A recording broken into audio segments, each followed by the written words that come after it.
Hello and welcome everybody to another GRL podcast. Last week we were at Belgium, so still at Europe, and this week we've moved over to Bahrain.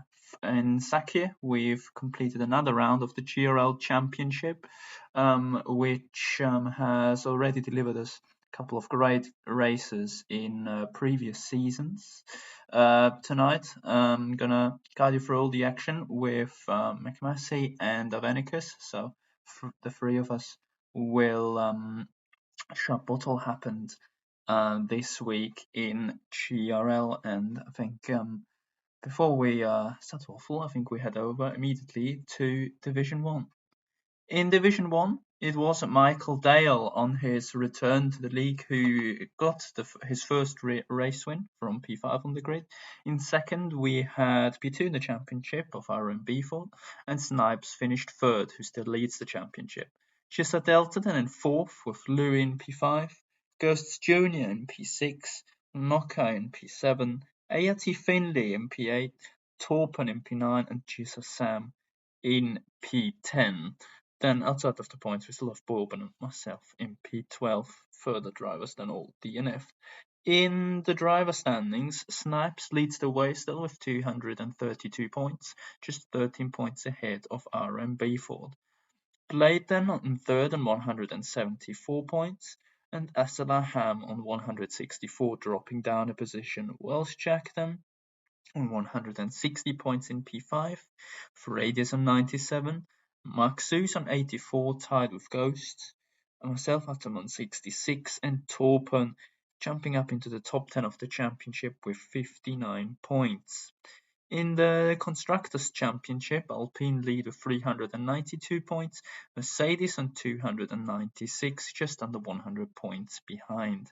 McLaren jump up into third on 249 points, with Alfa Romeo on 240. Then we've got Aston Martin on 191. Red Bull going up into P6 with 177 points, 3 points ahead of Ferrari. P8 we've got Haas on 145, Williams on 141, and Alpha Tauri with 69 points at the bottom of the table. Well, Alfa Romeo, McMassey have gone through a bit of a rough patch since Salaham has gone, but yeah, P4 and P5 for the team owner himself must be a good result for Division 1 Yeah, last 2 races. yeah, that's a great result. I mean, losing SLR Ham, having to focus on other things was pretty sad for the team, but Doughter was a good pickup for the rest of the season, and Louis also doing well for the boys, hoping that they can get the constructors a bit higher up to help us with the overall constructors. Yeah, I mean, double top 5 result, the first of the season actually, I think, as Sora struggled pretty often, and yeah, the latest reserves weren't on point either, so that wasn't ideal for sure. Avenicus looking at the top of the championship though. Once again, the top 2 have closed up, and yeah, looks like they're getting closer and closer weekend by weekend now. But if you look at the drives behind them, in Welshjack and Blade obviously still have a gap to claw back, but probably we're on for a 3 or 4-way championship still, no? Because they certainly won't wait for the other two to match the championship out.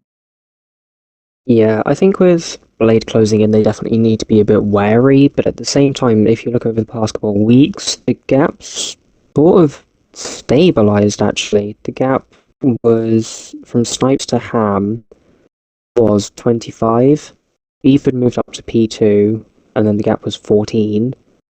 Opened again to 17, and then this week closed to 13. So, like I said before, it's stabilized, and they will eventually need to look over their shoulder because we know how Blade fast is, how fast Blade is. But yeah, hopefully it will be a monumental battle because that's what we all want to see at the end of the day.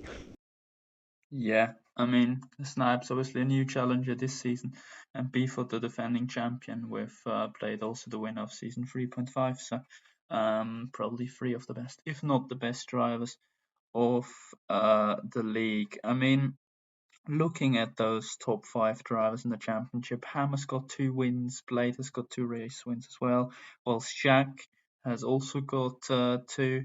But Snipes has only got 1 on Beeford, in fact, has 0 race wins. So, yeah, I mean, question to both of you, maybe to start with McMessy. I mean, having no or only 1 race win in this championship is kind of weird at worst, actually, and probably could put a bit of dent in your confidence now, because if you have completed around 15 rounds and don't have a race win, I mean, especially as P1 gives you a bigger gap to the cars around you in points, that's a bit concerning. Well, yeah, you would say that it would, maybe knock your confidence a little bit, but you've also got to look at it as this way, that you are top without winning. So that means that while Welsh Jack, Blade have all won more races than you, they're clearly doing something else wrong. May that be they're missing more races than you, or they've been crashed out, or whatever it is. The consistency from Beeford and Snipes to be up there without a race win probably just shows how good they actually are on all track, especially to be probably finishing lowest, maybe 6th, really, each race. 232 points for Snipes, 219 for Beeford. That's without a win. That's some serious points to have tallied up. Yeah, for sure. Yeah, once more though, looking at your own team, Alfa Romeo, I mean, they've lost a couple of points in previous weeks to McLaren, who with Blade and Gibson had a very strong lineup. Blade's gone now reserve, but it looks like the team is still there or thereabout. Do you think P2 or P3 are still on, or do you reckon you need to defend from behind rather than look at the top? With a 50-point gap to 39, no, 49, sorry, is that right? Yeah, 49 gap to Aston Martin. I mean, I don't think they'll make that up throughout the season, so I think looking ahead is best policy. 56 points to Mercedes. It's a big gap, and especially like you say, with Ford being up there near enough every single race without a win, there is points to claw back. Even if it's 7 points difference if he finishes second. So I think a team with Delta leading the line for the D1 boys, I think it's definitely possible to still get a P2. Yeah, well, we'll see. As Mercedes currently seem to be more of a one-man team as well. Different to McLaren, and yeah, I'll see how Alfa Romeo do when Sora's going to turn up for next week as well. But yeah, that is Division 1 basically wrapped up, and I would say we immediately head over to Division 2, where it was Aram Jarazi who won once again after his victory in Spa. He added a victory in Bahrain to his name, with AMS Partick then in second, starting from 17th, while AMS Cole finished third, so he had started from 18th as well. So they shared the penultimate row, the 9th row on the grid, and saw each other again on the podium. Slappers then finished fourth, with Ghost in P5, Chobo in P6, Jamie Hobbs in P7, Razagama in P8, Rage in P9, and Avenicus finishing in 10th, with Dylan Baxter, Amos Lloyd, and Ayati Sak also picking up some points. In the driver standings, Shente Bars still remains at the top. As he didn't turn up once more, his advantage decreased though, as he sits on 217 points, Jamie Hobbs on 194, Dylan Baxter on 182, so it's between those three for the championship. Estella Jam then in P4 on 144 points, and AMS Cole on 124. Jim then on 98, with Partick up 6 positions now into P7 on 95 points, and Slappers on 91, tied with AMS Lloyd, who sits in 9th place for Ferrari. Rob Kelly then rounding out the top 10 with 90 points, as he also dropped a couple of positions due to the great results of Partick, Slappers, and Lloyd also picking up a few points. In the team standings, Mercedes still lead the way on 398 points, and Haas sits in second still on 231.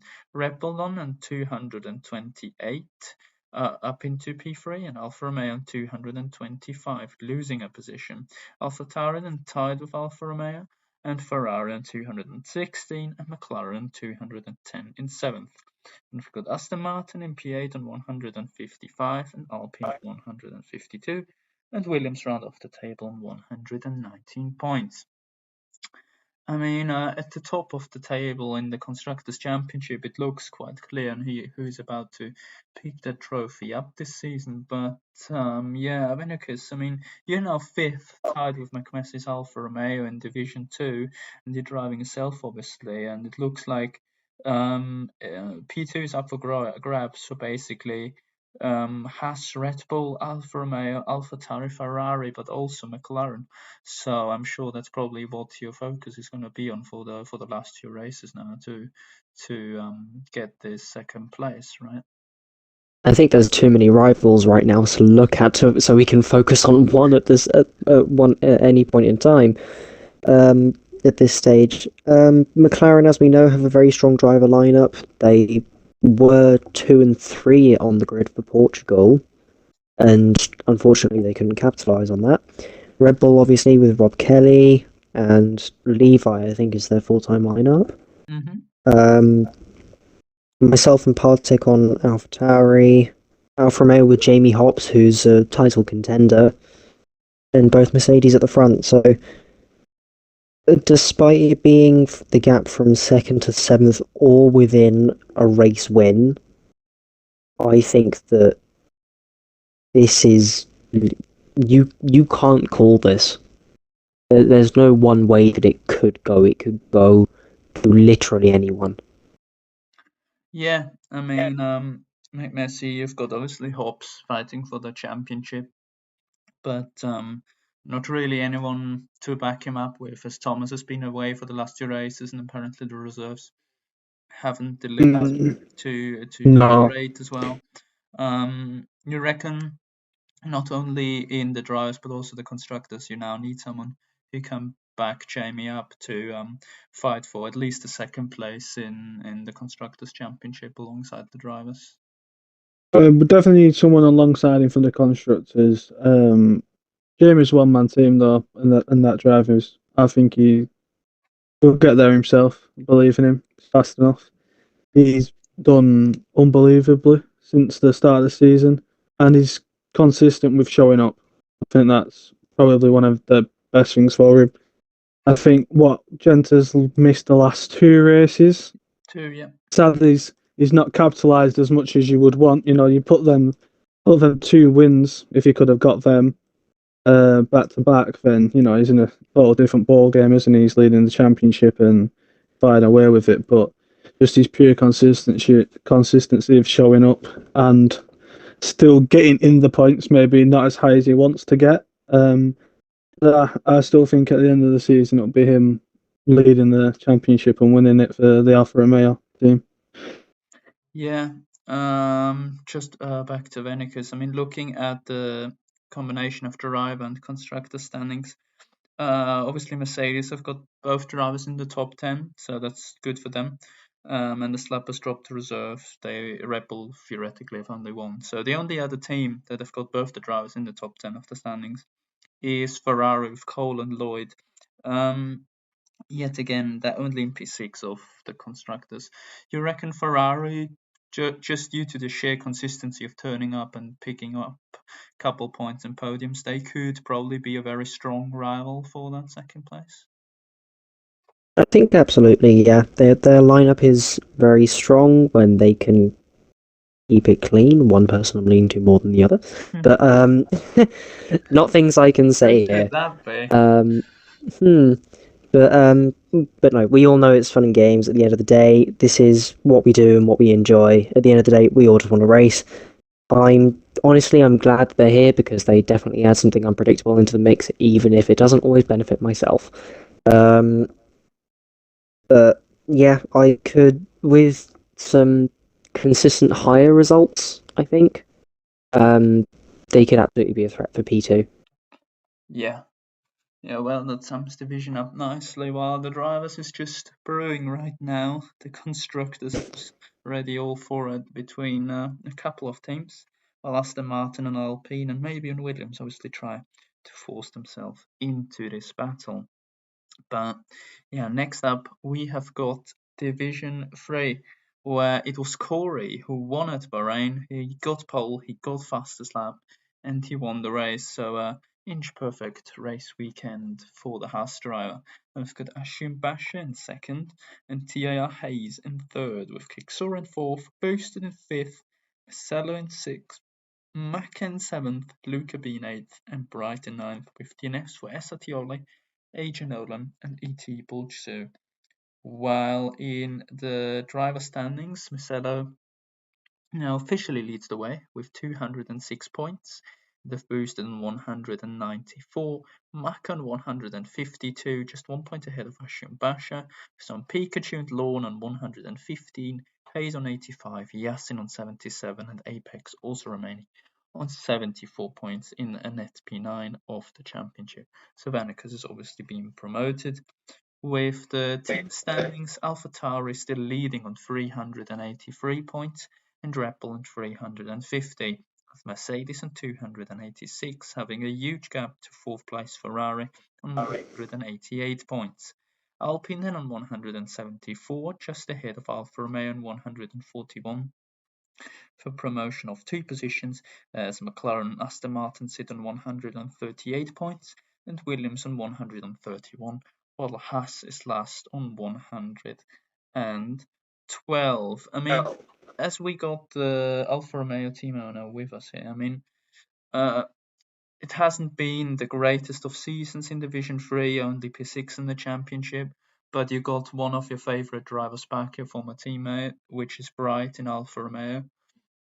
He's done a couple of races. He was a bit unlucky, didn't score the most of points, but overall, I guess you'll be happy to have him back now, as he's a very talented driver for sure. Yeah, very glad to have him back. And like you say, it's not been the greatest of divisions for Alfa Romeo. I think it might be our lowest in the team standings, or one of being sixth. So looks like it's one of the lower ones. The next ones are certainly looking better for them. Yeah, P6 is the lowest position for sure overall. but it just seems to be honest, overall, a little bit of a weird league, like you say, with Michelle only just overtaking someone who's been moved up a division for what? How many weeks has it been 4 now that it's weeks not been? now. I think there's been Bahrain, Belgium, France, and Portugal. And Portugal, yes. So So 4 that's weeks. 4 weeks from myself. 100 points possible deficit, and it's only just happened. I mean, that goes to show just how dominant you were. I mean, before the change in this division. So I mean, that must have been hard for my drivers to get points during that time too. And yeah, Bright, I mean, qualified third, finished ninth, and Luca qualifying ninth and finishing eighth. Probably not the best days they've ever had, but there's some proper talented drivers that are now in here in this division, so we'll take it as it comes. Hopefully, they can get a bit further up from sixth. Yeah, I mean, as said, we all know Luca is consistent and bright. It's just the sun is shining bright when in qualifying, just in the race. Seems to struggle. Yeah, Bright, he either wins or he's not that bothered. He's from getting points. He's either 25 or he's 1 or 2. I mean, better than last season where he either won or DNF'd, but yeah, for sure. I mean, once again, looking at the team standings, Alfa Romeo not at the top, obviously, right in the midfield, but Haas is even further down, the 10th. But the Venicus, I mean, they had Corey who scored maximum points for them this week. I mean, if they can kind of keep that performance up, and they've also got Dom and Haas, who seems to be a solid, at least midfield runner. I mean, they can probably enter the fight for like P6 here, because they're only like 30 points off. Having a lineup of Dom and Corey is definitely not a bad shout. I think that there are certainly some outliers in some of the teams ahead, though, in terms of like the star driver. Obviously, with Alfa Romeo, you have a bit of a mix of where Bright is better in qualifying, but maybe worse in the race. But that brings them back further down. You have Lucid and Ollie in AlphaTauri. The Red Bulls is an extremely powerful lineup of Michael and Lucian Basher. Mercedes with Maka and Lawn, both extremely talented. Ferrari have Yassin, who is currently out of commission, I believe, because he has broken Yes. another wheel. And who's their other driver? Was Because they Lewis. lost He's now also Apex. stopped basically. Yeah, Lewis F1 was Ferrari's second driver, but he's now stopped driving. Yeah. It's a tough times for Ferrari, really. So, but I think that the one that stands out for me is actually Hayes in the Williams, because they've been performing extremely well, but the deficit that Williams had at the start of the season is kind of, it makes it not really negate what they've done, but at the same time, it's like, provided Williams had a better start to the season, how much higher up would they have been? Yeah, true. Williams was at the start really quite far off at one point, even 30-ish points. So yeah, as you pointed out, I mean, since he joined, he pretty much had a solid result every time. So seems like to rely on him for now. I mean, they've picked up 100 points in the last 5 races from when they had 34 points before that. So. Yeah, pretty solid. I mean, Williams needed, looking at the overall the last 2 weeks, they're fighting Aston Martin for, as I said, the wooden spoon really, and P9. So yeah, I mean, I said AlphaTauri and Red Bull still getting closer every week, and I'm sure Mercedes is going to wait for that to join the battle as well. I'm sure they would be quite delighted. Also, McMessy, I mean, obviously, as said, it's not the greatest season for Alfa Romeo here. UMP6, McLaren, Aston, and Williams are right there. Has potentially to join as well, but also it's only 30, 40 points to Ferrari and Alpine. Like, if Bright can find his foot, and if Lucas will be fighting for podiums again, like he was in Portugal, for example, is it also a move up possible, like towards Ferrari or at least towards Alpine, because it's just over a race win? Or is it better to stay realistic and just try to keep scoring consistent point every week and kind of stay in the P6 area? Realistic, but realistic for an Alfa Romeo team is always looking forward, always on the up as far as possible. And I have no doubt that Luca and Bright can pick up more points than this. I mean, just having two people finish in the points generally means that you're going to be catching points on, especially when you're starting sixth. In the constructors means you're going to be getting points on at least the people behind you. Generally, like obviously we've been talking about the Haas team, which have blown away in the last couple of weeks. So maybe that's the difference there. But that means another team either just a bit high above you will be losing points because they're taking the points too. So yeah, I mean, as long as Bright can turn one of these qualies into an actual race, then we'll be right on the money, and we'll be going for. I reckon. I'd like to see us fourth. Yeah. In all honesty. Yeah, I mean, would obviously be good to beat the Flying Scotsman with his Ferraris, I guess. So, But couldn't do it in the actual division myself, so someone's gotta do it in the constructors. yeah, I mean, as we'll come to the constructors later, I think gaps will be interesting to watch as you are not really in any fights right now, but hopefully will remain that way for yourself, at least looking at the track. But yeah, I think let's have a look now at Division 4. We're talking about Ferraris and Alfa Romeos. It was a Ferrari 1-2 with Remote, Banjo, and Jesper, starting from 10th and 6th. So yeah, great race at Bahrain for Ferrari, like we've seen in real life as well. Just usually afterwards, they tend to struggle with keeping the car fast and reliable. White Josh then in third, starting 17th, so amazing race from him. He's also inherited the Driver of the Week award for this week, which Mr. McMessy would love to get at one stage. Robert Rees in fourth place, starting from 12th on his debut. Errol Bob in P5 ahead of championship leader Raven West in P6 and Neb Restrom in P7. Coiden in P8 and El Squig in 9th with Mighty J in 10th, Sonic in 11th, Ayahuasca in 12th and Corbinian in 13th. Looking at the Drivers' Championship, Raven West obviously still leads the way with 243 points, having a big gap to second place Jesp on 165 and Sonic on 136. And we've got Koi and White Josh moving up positions as they sit on 133 and 127 points, as White Josh is tied with Ronnie.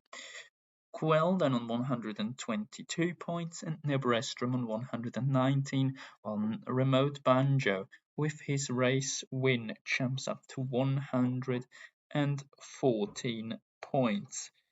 In the Constructors' Championship, Mercedes obviously still leads the way, 369 points, and Alpine on 286, while Alfa Romeo sits on 273 and Red Bull on 241. Ferrari on 228, AlphaTauri on 189, McLaren on 163, 3 points ahead of Aston Martin, Haas on 127, and Williams on 114. I mean, talking about fighting Ferrari, at least wanting to beat Ferrari, that 1-2 at Bahrain in the Constructors' Championship of Division 4 certainly did not help Alfa Romeo, Messi, but I think based on that, definitely the third place of White Josh, starting from 17th, was very crucial to stay in the fight with the other few teams in there and also gaining on Alpine, right? Yeah, well, yeah, and Sonic also qualified P1, so I'm not really sure what went on with his race. To have fallen back to where he finished ninth, I think. Yeah, I remember Sonic had an incident with some amateur driving a Haas that DNF'd, and yeah, I think it was Wargasm. So yeah, he struggled with him in turns Yeah, 9 and 10. well, that Wargasm, he's a bit old, so his reactions send him a little bit off. Lovely person, just can't drive. Yeah, I think that So sums it up nicely, really, for yeah, him. But but yeah, like you say, White Josh 17th to third. I mean, that's a recovery drive that I would say I could be proud of. I have done better, obviously, but very was an proud of him 8 stop. in the team. It was not an 8 stop. I mean, round Bahrain as well. It's my territory, but didn't race this week. Was a little bit late, I must admit, but could have pulled it off. I must admit myself. So it's nice to see him get a good result from a poor quality. As I imagine he won't have been happy with himself with that. So he's really turned that around there. But there's some strong races in this division.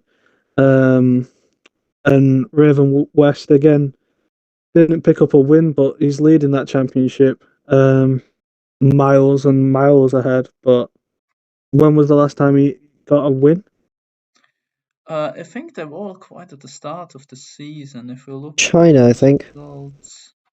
Yeah, I remember that he was having a good. Yeah, it was China. So around So it's round 8 it's must have been. it's a little bit similar to the Division 1 situation where the person who's top probably hasn't won as many races as he would like to have, but the consistency just keeps you up there. Showing up to races and getting points in races, win your championships. It's all right, winning every fourth race, but it doesn't add up to enough points to have missed the other three, sadly. So people really need to get, if they want to win championships, you got to show up. You got to finish the race. Yeah, for sure. I mean, Venicus, if we just, as we talked the other few weeks about possibly Koi or Jesper really clawing that gap up to Raven West. I mean, Jesper's gained again a little bit, but behind it looks like this race has certainly mixed the standings up a bit, because Remote Banjo has now jumped up into the top 10 for the first time, I think, this season almost. And White Josh is now up to P6. So, yeah, looks like overall now in this championship, solid season for Alfa Romeo and Ferraris. They've got both cars in there. Yeah, it looks to be a very strong performance from them this week, and I think the signing of Jasper as well. In the races he's come back, he's got fourth, first, 10th, and second. Jasper, I think, has been an absolute addition. I'm not knocking Remote Banjo at all, because I'm sure I haven't raced him myself. I'm sure he's very quick because he has just won at this race. But that seems to be an absolutely cracking driver lineup. But I can't take anything away from White Josh either, because go from 17th to 3rd at a track like Bahrain, where there are only really 2 to 3 main overtaking opportunities. That is an insane drive. Yeah, it is. As said, his team could have been much higher as well, but sometimes you just race too experienced people, as we would say. But yeah, certainly once again Alfa Romeo missing out on a bit, as Alpine is only 13 points ahead of them. And Mercedes has also disappeared into the distance in the Constructors' Championship. I mean, we talked a lot about Haas in our last episode, that they're overall doing well, but we saw in Division 3 that Corin Doma solid lineup, but the last in the Constructors' Championship. Now Haas once again only 9th. I mean, McMessy, what advice would you give Haas? I mean, probably not too much, considering they're trying to claw the gap back in the overall constructors. But if you're consistently at the bottom in some divisions, and then as we'll see at the top at others, there's certainly a lack of consistency throughout the whole team. No? It's a lot. It's a lot on the drivers. Like, depends on how it's been going for them. If they've not been showing up, I mean, Wargasm drove from this week and he's a reserve, so that means that one of the drivers was missing and not showing up. He's the team owner now, so. Oh, yeah, he's the team owner. Reserve, yeah. All right, okay. So he's the team owner now. So I don't want to give him any advice, if I'm being honest, because honestly, yeah, I mean, taking out one of my drivers. So also, which did benefit his old team that he used to manage. So your advice is for him to stay away from the track? Well, yeah, because it's costing his team points by not finishing races. So if he sorts that out, he's a skill issue, and they'll be there. But no, he obviously wasn't the team principal at the start of the season, and I think it falls on the team principal at the start of the season to pick drivers who are going to show up. You look at the names, you see which names you've seen race week in, week out last week, and you pick them. They're the ones you go for. Sometimes you see a nice little, fast little track, fast little quality time that they've submitted, and you might pick someone that's 2 times slower because they actually show up, because that's where the points are. It's a long season. It's not just one race. You've got to pick people who are going to show up constantly, and I can't say that more. To win the championship, to win anything, you have to show up. Yeah, exactly, and it also kind of mirrors it in the statistics, because on our companion app we obviously have the good old statistic of races attended, basically, or completed races. And if you get that statistic up, you can clearly see that Mercedes is leading that, and yeah, by quite a margin. Mercedes have got the most completed races, 10 more than Alfa Romeo, who've got 4 more than Ferrari, and at the bottom we've got Williams and Aston. I would guess that Raven West is also leading that per driver as well. Completed races actually is one of your drivers. Oh, gotta love that. Sparky. Sparky is 16. There are a couple of, to be honest. 16 have got Sparky. Sparky, Snipes, B-Ford, Micello, Boosted, Axe Flasher, Gasser Buchanan, and yes, Raven West. Sparky is the pure emphasis of you've got to show up and you've got to finish a race. That guy can be 3 laps down in his competition and pick up a point because he finishes the race.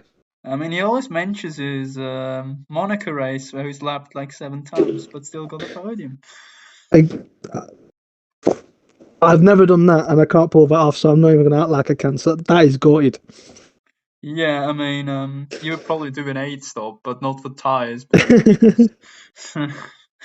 But yeah, just shows that Mercedes and Alfa Romeo this season have really done well, picking the drivers wisely. And yeah, I mean, surprisingly, Alpine have got the second lowest amount of races completed. So, but yeah, just proves here really how good Mercedes have been, considering Raven West was their only really driver that was there for the whole season, as they had 3 others as his teammates. So yeah, I'm sure the others will try to at least close the gap a little bit at the end of the season to make it look a little bit better. But yeah, now let's head over to Division 5, where it was Daza who won for the first time in GRL for Alfa Romeo, so that's a better topic for at least one of us three, with Barbarino in second for Red Bull and Erna in third for Mercedes. Freezy then in fourth and Andrew in P5 ahead of Stone Shuffle and NRT Frog with the fastest lap for Ferrari. 10th Cannon then in P8 and Lexus in P9 ahead of Milk Cow in 10th. And then further finishers have been Riley, Kevin and Chase Strait. In the Drivers' Championship, Andrew still leads the way with 188 points, and Milkow on 169 and Barbarinian 165. Freeze on 162, Cintium on 155, Lexus on 154, 10th Cannon on 151. Daza now jumping up a couple of positions, 2P8 with 110 points, ahead of Earn on 108, and the man himself on 95 points, being McMessy. Well, yeah, looking at the team standings, we can see that Alfa Romeo, as they are the only team who theoretically have 3 drivers in the top 10, are leading the Constructors' Championship with 512 points. We've got Haas in second on 422, and Ferrari on 392 in third. AlphaTauri on 360, Mercedes on 319, jumping up to P5, and McLaren on 307 in P6, Red Bull then on 303, Aston Martin on 241, Williams on 229, and Alpine on 223. I mean, McMessy, once again, as said, you've got a couple of drivers in the top 10 here, including yourself, and Milkow from the get-go really was the one who was putting on the championship charge for your team. But with him now leaving the league, it's a bit of a problem. Not too much maybe for the constructors, as you might find someone who still can perform well. But for the drivers, that's a bit of a dilemma, isn't it? For the drivers, it is, and it's a little bit sad for me. I mean, I've missed 6 races and I'm still in the top 10. This is 6 races in a row. And I was, second before I stopped racing. So I would like to say I would be second at this moment in time. No, because 6 times 25 points would mean 150 extra points would be around 240. It would, but it'd be silly of me to say that I'd win every single race. Obviously, I might miss one, so we'll do 5 times 25 instead. But yeah, it's sad. It's sad for the team that he's obviously not driving. But for me, from a selfish point of view, it means I get to race on Mondays again. So that's beneficial for me, and I look forward to that. And I reckon, how many races have we got left?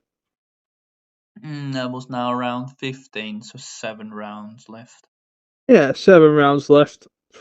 I reckon I can stick myself top 5. So, you know, you will wait and see one, and hopefully I'll get myself up there. But as a team collective, to have 3 people in the top 10 is beautiful. I mean, 512 points. I'm not sure on the numbers. That's surely got to be one of the biggest hauls in one division this season.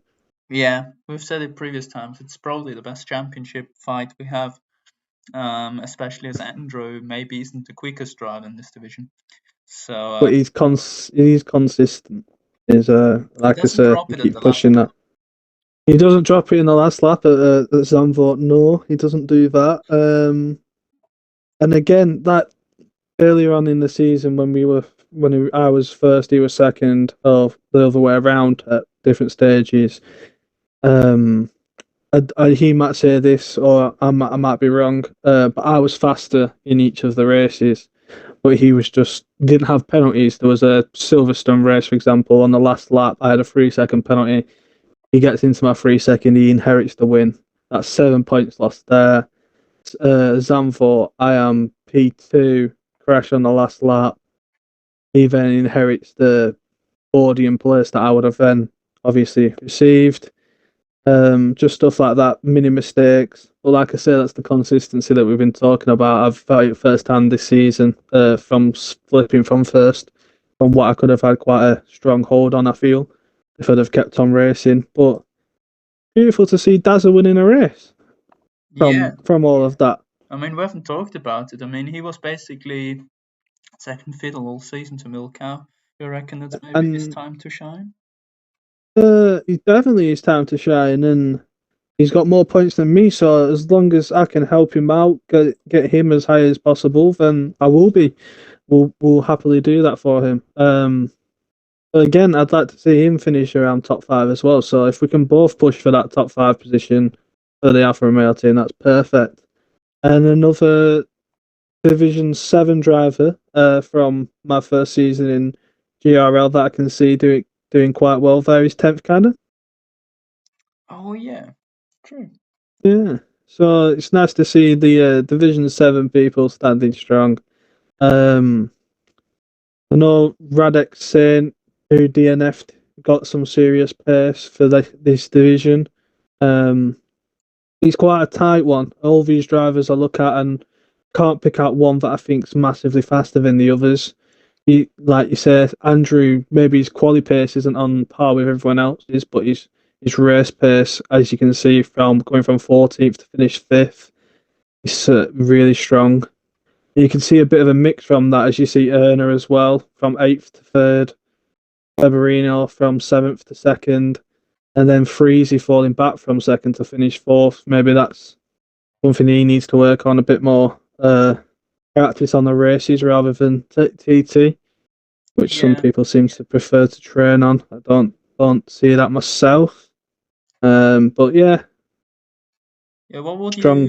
what would you say if you had to put money in someone? Because you obviously had to race Freezy and Andrew, so probably have a bit more insight on some of the people than others have. But would you put Andrew on top just because of the consistency, or do you reckon there are so many people now that it will be difficult to keep them all at bay at once? Anyone from 7th is really in the running. I think Daz is a bit far away because he's got to get 40 points just to get to the next place. And a 37-point gap from 1st to 7th isn't that big, realistically. It is when you think of Andrew. What's the minimum he's finished this season, realistically? I think, and especially because obviously the division has changed, hasn't it? So we've now mixed into another division. Yeah, if I look, P5, P7, P2, then we have a P10 and a P6, which was last at Hungary, which is quite ridiculous. So P2, yeah, but since it merged, P10, yeah. Yeah, so he's picking up a point at minimum. More actually with the new point system. Yeah, that's true. So the max you're making on him isn't, obviously, because he's finished his races, it goes down. So a 37-point gap then becomes harder.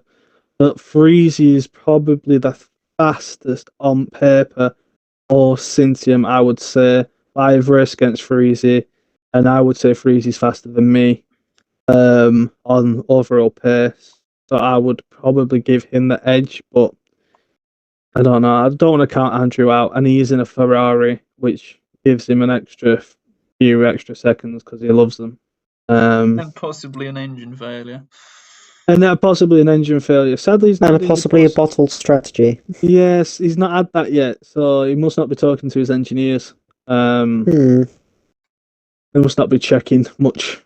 So we'll see. I think he's definitely at. He's obviously the numbers show it's Andrews to lose, but for easy, I would not be surprised if he ended up on top. Yeah.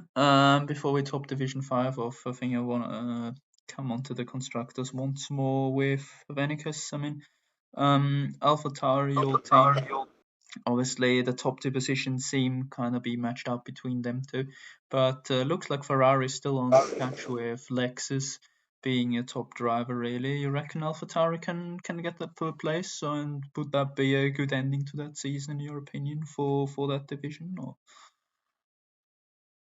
I think that if Andrew wins the championship, then I don't believe we have a chance of getting third.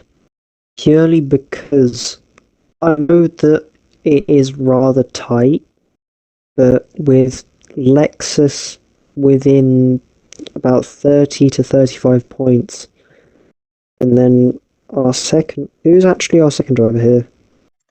that's a very good question. Because I don't think we have a full time in the top 20. It is a bit difficult to figure out. Give me a second. It's a tax. He's got 14 points. He's on P43.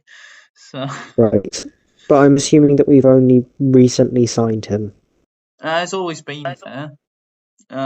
He always keeps within the limit of races to attend. It's just not all of them.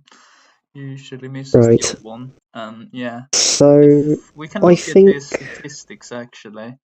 Have him here. He's done. Yeah, I must have signed him not at the start of the season because he's got 2 completed races and has done 7 points per race.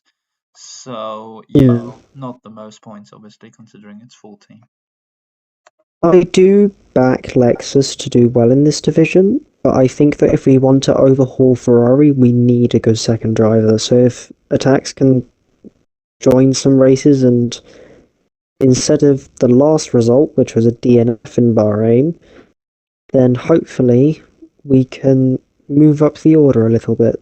But I think that if Andrew does win, it will be very hard. Yeah. Yeah, I think that sums it up nicely as the constructors is a little bit spaced out. Well, yeah, and now we're already heading into the final division of the night, which is Division 7, where it was Ace Guy who won again after his win at Austria. He's now also won at Bahrain, starting from P12, with championship leader Sion in P2 and Stubbsy in P3, Mosden in 4th, and Vettel in P5, starting from P15 and also picking up the fastest lap of the race. Matthew then in P6 after his demotion, picking up another couple of points, and Gaza in P7, Axe Lasher in P8, Golden Wolf in 9th, Monopole Monster in 10th, reserving for Ferrari, with Kieran W and Mr. Consistent Sparky himself in P12.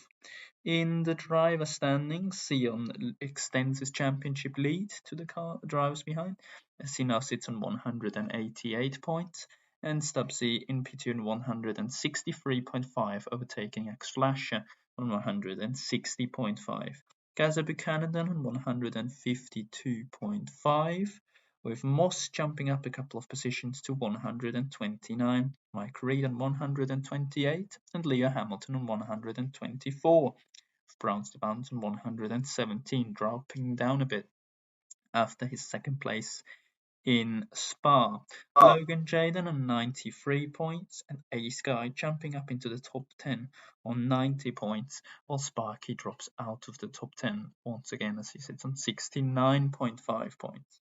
In the Constructors' Championship, McLaren now have a comfortable lead to Haas as they sit on 325 points, and Haas is on 288.5, while Williams is on 259, Ferrari on 245.5, Alfa Romeo going up to 208 points into P5, and Mercedes on 198, while Red Bull sits on 178.5, Alpine drops down to 173.5, so down into P8, AlphaTauri in 103.5, and Aston Martin on 72.5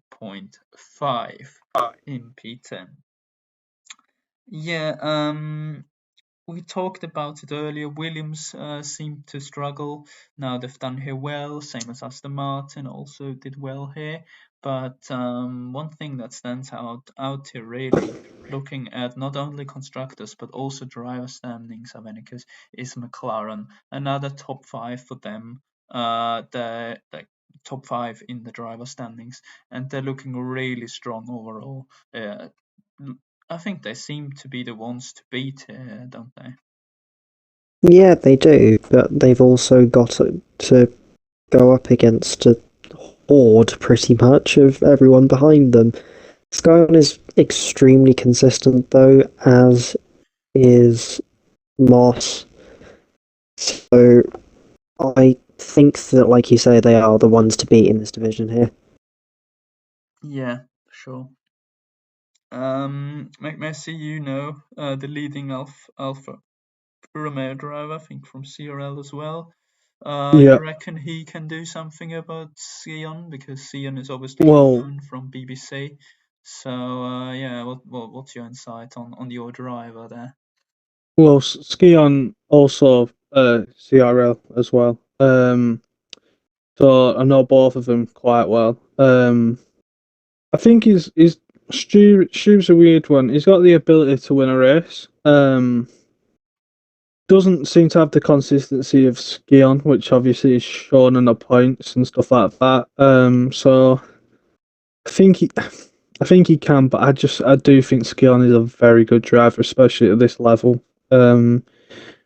Compared to the rest of them, I do think he's just got the consistency and the ability to just finish top three, top four first every now and then, maybe whenever it's needed, just to fend off anyone. Which is sad for me, obviously, for the Alfa Romeo team.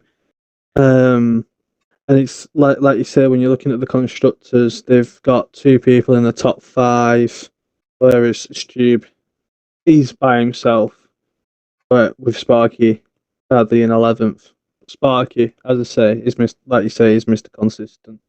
And I imagine he will end up finishing in the top 10. That is my goal for him.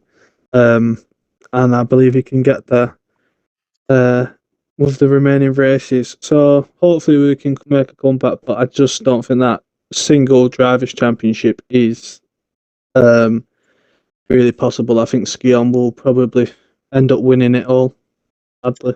Yeah, looks like it. I mean, it looks like McLaren and Haas, their drivers are certainly closer. There's a closer window between their two drivers, as Haas have got Axel and Mike Reed, who both have won races. Same for McLaren, Skion and Moss. But Williams only have got Ace guy now, really, and Ferrari really only have Gaza, as it seems. So you reckon P3 is still on, as you have a driver pairing that at least week in, week out can score double-digit points? Yeah, P3 is definitely still on. It's 51 points away to Williams. This surely got to be one of Williams' best performing divisions. It's the best, yeah, by far. Yeah, so I mean, Williams will hope that they can hang on to that third, as this seems to be the shining light for them. But no, I back my boys to pick up enough to get us up to third. Sparky's good for a couple of points every single race, without a doubt. I think might have DNF maybe once this season, as far as I'm aware. Yeah, one DNF, same because one DNF this season, but showing up to every single race, I imagine. I think he might have missed that one actually, so that's why I think he didn't DNF. All right. He might have missed one, actually. Okay. And then sadly I raced with him at Hungary. But it was my first day on a wheel and I crashed in the first. Oh yeah, that was a beautiful race. That was a beautiful race for me, crashed in the first lap. Well, I mean, you've crashed into the wall so slowly, so it was surprising that the wheel came off. But yeah, it was, because we were going slow, because I'm pretty sure it was under a safety car as well, but it was magical. But we have ordered a seat since it comes and we put that all together and then Division 1 in no time, beating you. So, yeah. I don't think, like I said, I don't think the drivers' constructors will be there for us, sadly. But top 3 is definitely possible overall in the constructors. Yeah. The Constructors' Championship, obviously, there are some slight gaps in there, but then because in the drivers, if it wasn't for Sion leading, there would be a battle between Stubb and Axe Flasher, and now it basically is the battle for who is the best Frenchman in Division 7. You reckon that gives some of them an extra boost to be the best French driver in the division, or you reckon it doesn't matter to any one of them and they just want to drive the best as they can? Well, going back a couple of weeks, I think Stu was out for a while. Yes. Early on in the season. So to come back and to already be back into P2 in the championship, he'll be bearing down on that P1. So if I had to back one of them, I'd say Stu, but I'm not knocking Axe Flasher at all.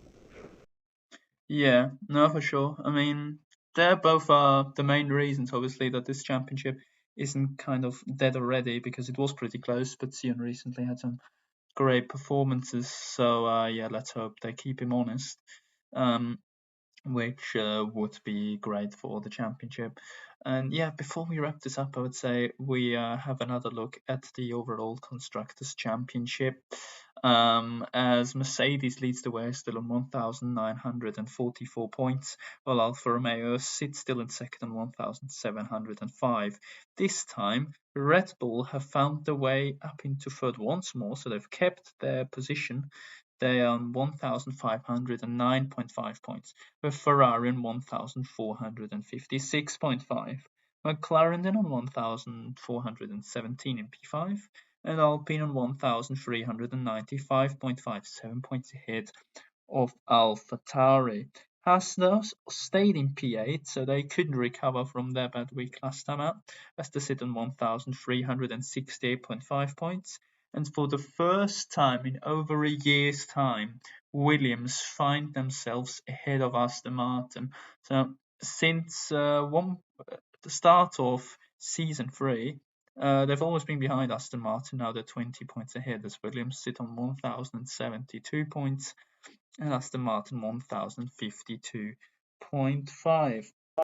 Messi, well, Alfa Romeo has always been the biggest threat to Mercedes throughout the whole season, the overall constructors.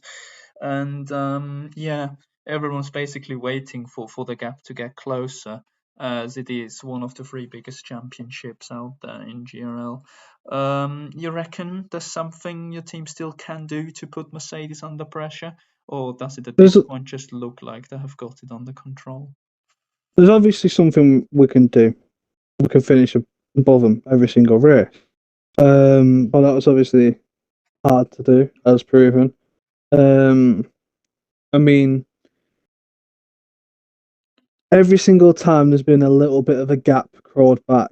We're talking 20 points or something like that. The next week they then put double on us and put 40 more on top of us. So it's just been trying to claw it back, and then each time it gets knocked back. I mean, I think it was maybe 3 races ago where Ferrari had got a little bit close to us, and then we've broken away from that again. Yeah, it's always been around 200 points, I think, from behind, and they've just squabbled with the other teams, so you kind of stayed where you have been. Yeah, and I think as the seasons get on, it just the same. We're all just squabbling for the same amount of points.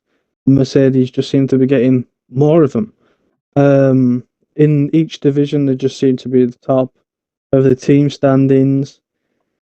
One of the drivers doesn't necessarily need to be top of the driver standings, but there's always then somehow top 3 in the constructors, and you just stood there thinking, how the hell's that happened? So yeah, I mean, I think except from my division that I was racing in, there's not really many divisions that were ahead of them in. Yeah. So It looks like it's rather the top divisions at this rate where Mercedes get the big advantage. If you look, you don't have Ham anymore in Division 1, but Beeford is in the championship fight. In Division 2, yes, you've got Hobbs, but they've got two of them. They've got Dillon and Gente Bars. While in Division 3, Mercedes isn't amazing. They're like third, fourth in the championship. But Alfa Romeo's worst division is Division 3. And then in Division 4, Raven West is basically ignoring any competition, being ahead of them by around 100 points. So you reckon if you can sort kind of the top divisions out as fast as possible, you could claw points back? Because at the bottom divisions, Mercedes is not on the level of Alfa. That's true. And we did try in Division 1. I mean, I sent Jabbo a nice little offer to sign the absolute wonder kid of Blade. Luckily, that deal didn't go through, obviously, as he's now sadly reserving because he's left us. Because apparently can't wake up early in the morning to race in GRL. I mean, he can, at least for Kota. He better be. But Jobbo said that my offer of a Fredo wasn't enough for his services, which would have been a great help to the team. Because if there's one person that I've seen in the championship to have not shown up to as many races as someone else and just wiped away the whole point of consistency would win you a championship, it's Blade. Because the point tally that he picked up after not racing the first 5 races, missing 7 races, and he's third. Yeah, he's in the championship. He's like 30-40 points off. Someone needs PC check on that kid because it's outrageous. Yeah, I mean his worst finish was P4, I think, so not too bad. Yeah, it's that Japan race where he really just showed his proper strength. I mean, he summed it up by himself the other day when he said, "I don't need consistency if I win every race." So. I mean, that speaks for itself. True. But yeah, would be obviously good to see in Division 1 another championship fight. But yeah, looks like Alfa Romeo is in a safe spot. Would you reckon even if you only kind of end up in P2, that would be a pretty successful first season as team owner? Because I don't think you have done it before really, and kind of. No, I mean, yeah, I know I've never done this before, but no, anything other than first, it's not success. You know, like Jose Mourinho says, football heritage. This is F1 heritage, and you're not first. Like Ricky Bobby says, you're last. So that's how I take the mentality. I'm happy for the individual lads racing. I'm happy for them. They've put on a good season. But for me as a team owner, I'll see this as a disappointing season, sadly. And next season, when I come back as another team principal, will hopefully be minimum first. So. Yeah. Well, to do that, you would need to complete the form first. I'm pretty sure I've done the form. I've done the form. I do every form, thank you very much. Okay, good. Deal done. Well, Avenicus, as every week, AlphaTauri, they switch positions every week.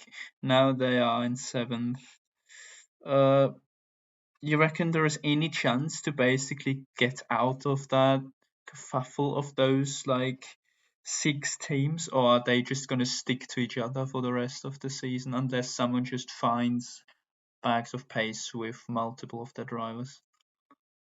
Honestly, I don't think there's any separating this group other than maybe Red Bull, because looking at their lineups across the divisions, we know that for the division that they're in, their lineups are strong. Ones that stand out in particular are Division 3, Division 2, they have Rob Kelly, and seemingly any reserve that they can find these days. Yeah. McLaren, as we know, have some very strong lineups in Div 7, Div 1, and Div 2. This is just me naming things off the top of my head. Yeah, I mean, Ferrari's probably quite interesting because they've no Division 1 lineup and they've got no Division 3 lineup, so they're missing basically 4 full-time drivers. So, yeah. But yeah, go on. Yeah, they've still done extremely well to keep fourth. But I think that might also owe to the merging of divisions 5 and 6. Partially. Yeah, potentially, yeah. I think everyone kind of gained from that a little bit, unless you had 3 or 4 active drivers in those divisions. And seemingly our mid-season rivals, Alpine, if we go down, they come down with us, it seems. But yeah, I still think that despite how big the gap may seem, about 120 points to Red Bull and then about 70 to Ferrari, I still think we as AlphaTauri can get back up there, get back on our feet, where we belong. Do you think if you were in Division 3 still, that 120 points you would have gained yourself? No comment. I think that while I was fast in Division 3, I've definitely learned from being in Division 2, so going back, I think, would be extremely unfair, considering how much I've learned from Division 2 and the fact that I'm. So, the pace of the Division 2 driver compared to the Division 3 drivers, standards are more likely to be higher at the front of the field. If you go towards the back, there are definitely some front-running Division 3 drivers that would do extremely well, but I think that overall, fighting at the front in those two divisions is rather different. So if I were to go back to Division 3, I think that it would be unfair. And I'm not trying to say that like I'm being a knob. I think the grid in Div 2 is just way closer, isn't it? The gaps in qualifying are ridiculous. You can't just say, like, you maybe can say that you're going to do 2 runs, but you can't really fuck up your qualifying, I think. At least it looks like it from the outside perspective. I say nothing. Well, but I mean, I've gone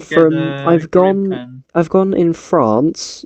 So in my qualifyings in Division 2, I've been 12th, about 16th, and then second and what should have been pole position, but unfortunately an in-game grid penalty moved me back down to P6. So I don't think that the qualifying gaps, as you say, are very, very close. So I'm not trying to big myself up here, but being this close to the top consistently, it's impressive.